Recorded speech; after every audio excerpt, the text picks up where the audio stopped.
Hello, everybody, and welcome to my November wrap up. And before we start, let me just say that I am having a cold right now. So I don't know. Maybe occasionally I would sniffle. um, but anyway, I still want to make this video because I read some good books in November, and I feel like I just want to share what I read in November, because those were some really really lovely books. And sometimes I'm just in that mood. But anyway, that's too much of a preamble. Let's just start by saying that in November I read 5 books in total. I finished 5 books, and of those 5 books, 2 of them were translated fiction. I also read one science fiction book, one sort of like literary, kind of like novel, like drama novel, and then also one humorous novel. And I'm going to start with a humorous novel first, because that was the first one I finished that month, and that one is Marina Lewycka's We Are All Made of Glue. Now, I made a single book review of this book, single book review video. So if you are interested in checking out that book, feel free to go to the link down in the description box below, and just click on it. Anyway, this book, We Are All Made of Glue, it is about this woman. Her name is Georgie, and she lives somewhere in London. And one day she meets with this older woman who lives close to her house, and this older woman, her name is Mrs. Shapiro. And Mrs. Shapiro lives alone, and she lives in this sort of like really big mansion, but at the same time the mansion is crumbling. And so one day, Mrs. Shapiro has a fall. She is sent to the hospital, and while at the hospital, the social worker arranges her to be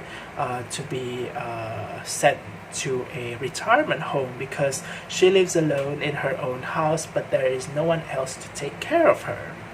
And Georgie, by that time, has already sort of become friends with Mrs. Shapiro.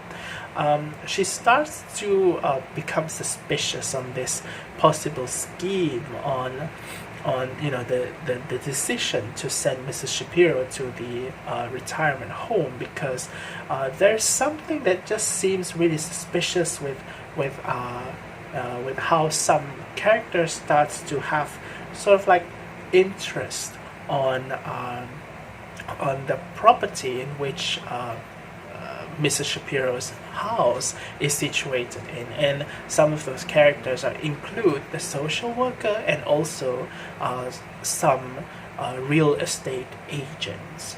And Georgie goes into this investigative mode, and she's trying to sort of figure out what is the real motivation in this decision of sending Mr. Shapiro to the retirement home. And in that process, she discovers that Mr. Shapiro has a particularly interesting and colorful personal history that has something to do with the conflict in Israel and Palestine, and also a little bit something a little bit to do with the Holocaust. So it gets really interesting when Georgie starts to find out more and more about Mrs. Shapiro's history. And at the same time, Georgie herself, she is also facing some kind of personal issues in which she just quarreled with her husband, and they are separated. And Georgie is sort of trying to figure out what is the direction that she really wants to take with her marriage. So this book, We Are All Made of Glue, is basically just about, the main thing is just about relationships. And there are a lot of references to various kinds of glue in this book. Georgie is a writer for a for a publication about glue. So she writes a lot about glue, and this book is littered with references to glue, and it's sort of, it is sort of symbolic, but to some people they may find it on the nose, glue being a symbol of human relationship, bridging the gap between differences, sort of a thing. But I personally find that this book to be quite heartwarming, and it's quite optimistic, and I really like the message that it is putting forward. I think a lot of people dislike this book because it sort of treats the Holocaust and also the Middle Eastern conflict without the the gravity that those subjects are supposed to be treated with. But I don't feel that way. I don't feel that this book is trying to be flippant about those subjects, but rather I think what this book really tries to tell us is that you can make the world a better place by, of course, contributing to, by using grand gestures such as, contributing to world peace, for example, however you want to do that. But of course, you can also contribute to a better world by simply forming good relationships with your family, with your neighbors, which is much more manageable, much easier to do. And this is sort of like Georgie's personal journey in this book, especially when it comes to her relationship with her neighbor, Mr. Shapiro. I think it is sort of kind of like it is kind of like a almost meta comment on those who say that this book is not it is not serious enough. And I just like the fact that it really focuses on things that are more at a grassroots level, things that are more immediate to us, and how those things are actually quite, equally important in, say, making the world a better place. So I highly recommend everyone to read this book. I read this book while I was feeling somewhat stressed, and I felt better.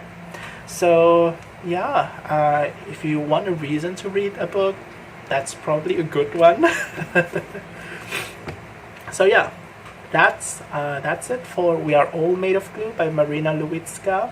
From one book about relationship to another, the next book I finished was The Left Hand of Darkness by Ursula K. Le Guin. And in many ways, I find that these two books are quite,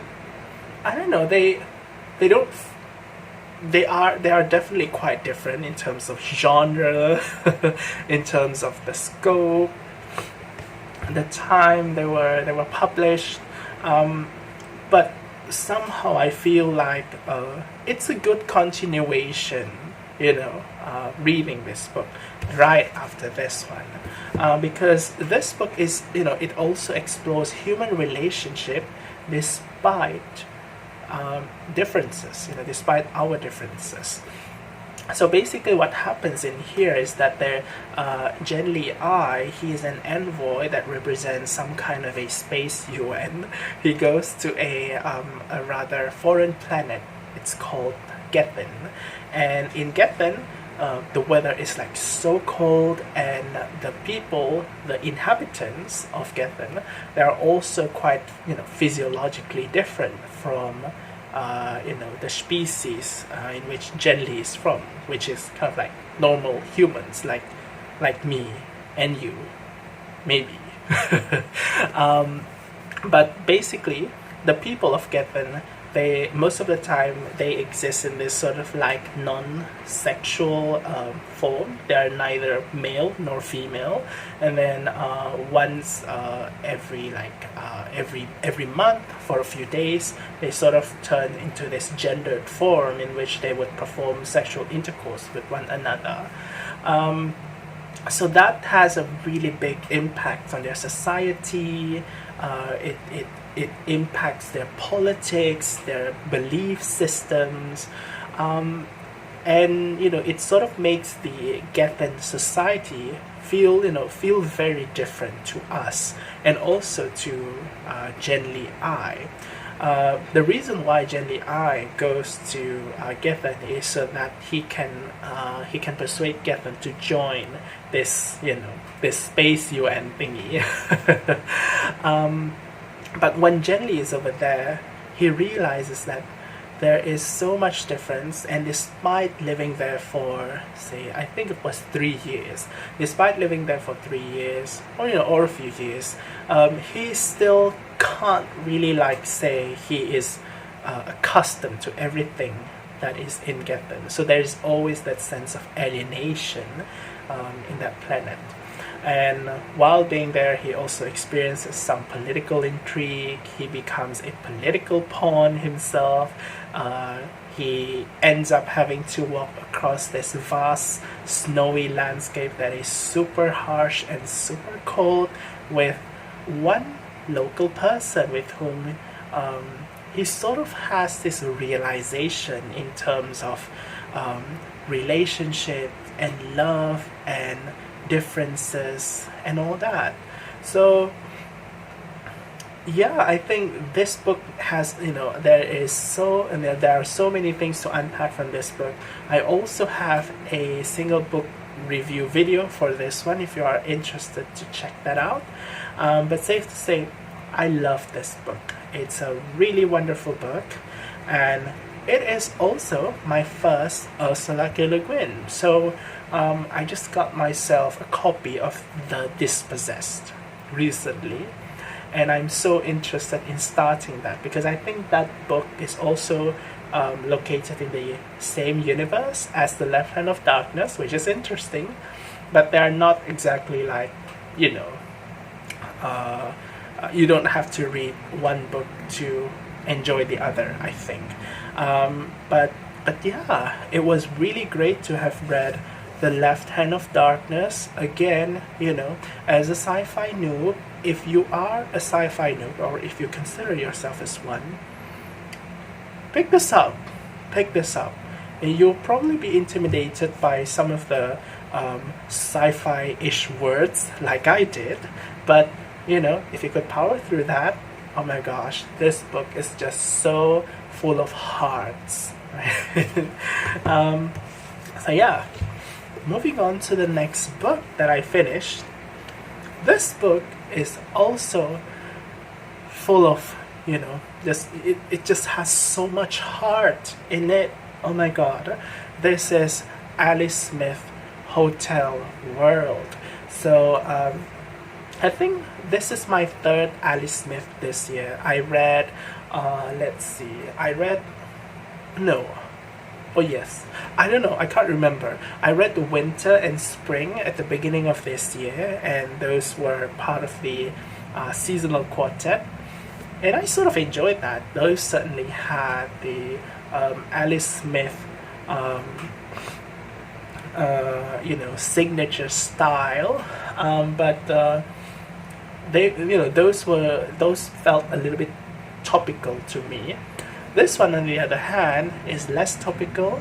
It was more timeless, and it still retained that signature style of Alice Smith, in which she just plays around with language and form and words, and each chapter of this book are kind of written differently, and I'm not going to tell you how they are different. It's up to you to find that out and surprise yourself. But safe to say that reading this one was a wonderful experience. So yeah, what is this book about? Hotel World is about this woman. Her name is Sara Wilby, and she works as a chambermaid at a hotel. She's a young woman, I think only in her early 20s, if I'm not mistaken. But at the beginning of this book, she dies after she falls from the top of the hotel, in the top floor of the hotel. So she dies. And the first chapter is really interesting, which we follow her spirit, which apparently has some kind of amnesia, and her spirit sort of forgot how she dies.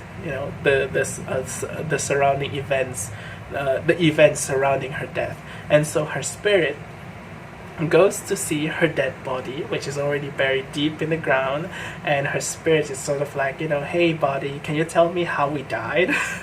And the body is like, okay, fine, but once I finish telling my story, would you just leave? And then the spirit is kind of sort of like, okay. And the body tells the story, but somehow the body probably does not really know the assignment really well.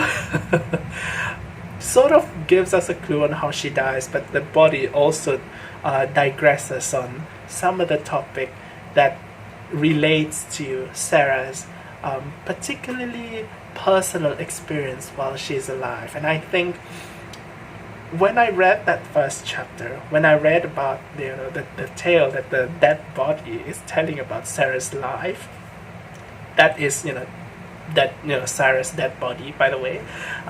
When I read that story, I was like, okay, this book, I am so going to finish this book. But yeah, that's the first chapter. But the second chapters and all the other chapters that follow, they are not about Sarah anymore. I mean, at least not very much about Sarah. Basically, the subsequent chapters are all about 4 other women whose experience are actually quite isolated from Sarah's death, but in one way or another, they are somewhat connected with Sarah's death at the hotel. And so we also have stories from, the second chapter is about this, is from this perspective of a homeless woman who is sort of, begging outside of the hotel. And then the third story is about this receptionist who works at the hotel. So basically she's Sarah's colleague. The fourth story is about this journalist, a hotel reviewer, who happens to live at the hotel where, not live, but stay, who stayed at the hotel where Sarah died. And the fifth chapter is about the Sarah's sister, Sarah's mourning sister. So I would just say it's really interesting to see how all of their stories sort of intersects with one another. And even though this story starts with death, I'm just gonna say that as you go through each chapter, you would feel like there's some kind of it feels like a very positive and affirming kind of a novel. And you could kind of say also, just to give you a little bit of idea about the structure of this novel, each of those 5 chapters that I mentioned, they sort of represents the 5 stages of grief. So if you ever get your hands on this book, I don't know, keep that in mind and see how you experience this book. It's just so wonderful, it's so awesome, and by the end of this book you just feel like, I don't know, the world feels a little bit sunnier. So yeah, definitely try this one. It might be, it might be scary. I don't know, I certainly found it scary, even though this was already like my 4th Alice Smith, but I'm still kind of scared by Alice Smith's writing, to be honest. But it's really rewarding. Oh my gosh, this is awesome. So, my fourth book that I finished is a translated fiction. So this one is called Jamilia, and it is by Kyrgyz author Chingiz Aitmatov. This book, sorry, sniffling.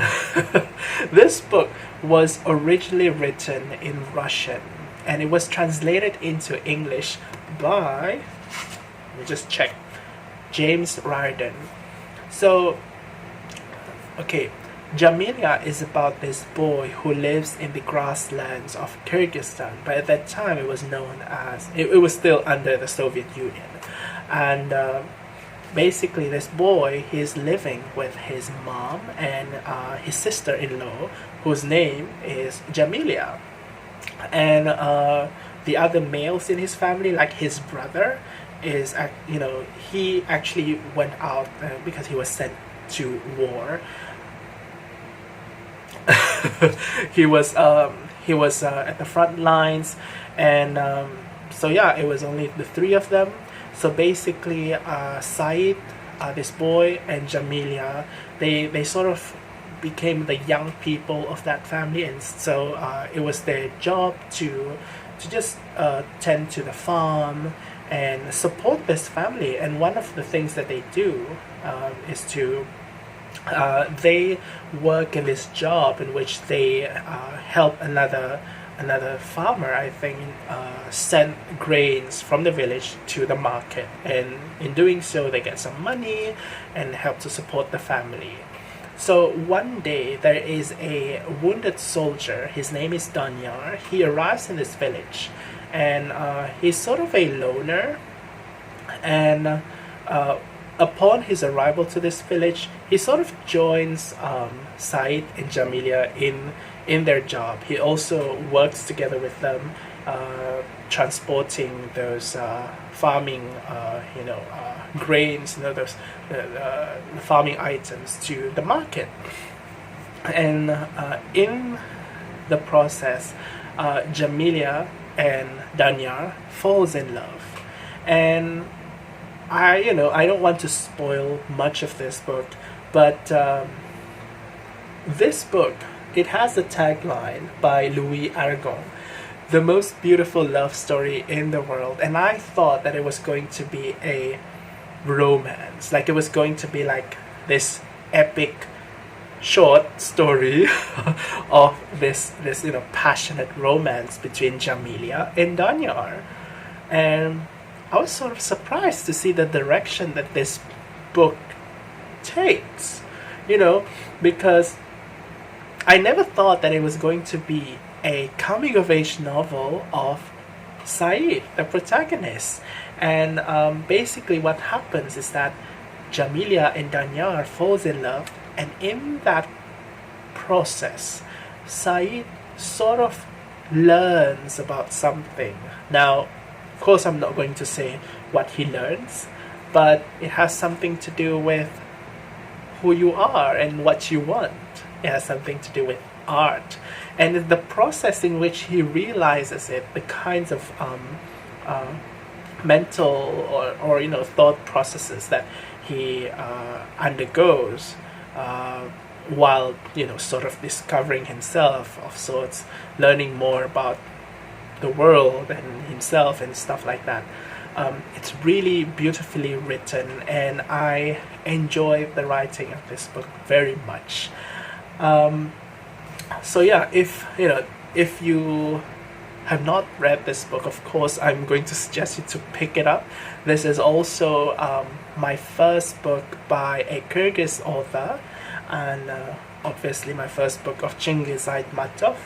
And I'm so interested to read more of his other books. So yeah, hopefully in the future I would discover more. I think this was also kind of like a lucky find, because I knew absolutely zero about this author before getting into this book. When I bought this book, I only bought this book because the author was unknown, and I was like, okay, let's just try something something new. and that sort of paid off. And the next novel, which was the last novel that I finished in November, is The Black Lake by Hella S. Haasse. So this book was originally written in Dutch, so it's another translated fiction, and it was translated into English by Rilke. So what happens in this book is that we have this boy, okay, just like this one. This one is also a coming-of-age story about a boy. Now this boy, he does not have a name in here, but what we knows about him is that he is the son of Dutch settlers who live in Indonesia when Indonesia was still under the rule of the Dutch. So this story takes place sometime in the 20th century. And this boy, he's very young. While living there, he befriends another local boy, and that boy's name is Uruk. And basically, this Dutch boy becomes like best friends with Uruk. And they do everything together, they play together, they learn together, they eat together. Basically, they do many things together, much to the dismay of this boy's parents, because for obvious reasons. This Dutch boy, because of his age and his naivety, he's really unaware of the social implications of his relationship with this with Uru. But he's just living in this world, in his own world, being good friends with Uru, and he's just so happy. But because this is a coming of age novel set in a place in which colonization is happening, colonization by foreign power is happening, I think we know how this story will go. Basically, this Dutch boy, he will eventually learn some pretty shitty reality about the world he's living in, and yeah, he's in for a big surprise. But yeah, this book has a lovely premise, and I would say that it is a fairly nicely written book as well. That said, I do find this book to be somewhat vanilla. It is quite straightforward in terms of what it really wants to convey to us. Basically the themes of class and also colonization. It is not on the nose, but it also feels kind of basic to me. I didn't find it bad. At the same time, I didn't find it spectacular as well. It was just so.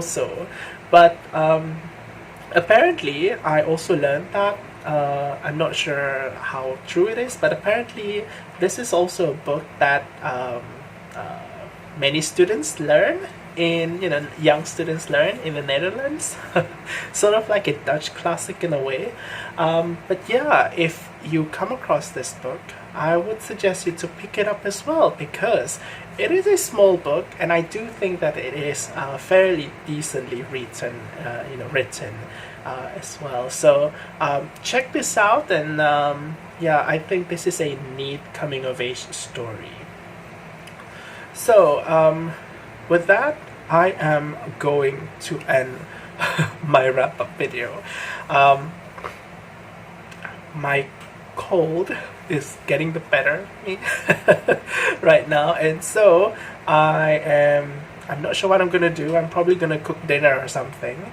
So I guess I'll see you again in a different video. Until then, take care. Thanks for watching. I hope you enjoyed this, and bye bye.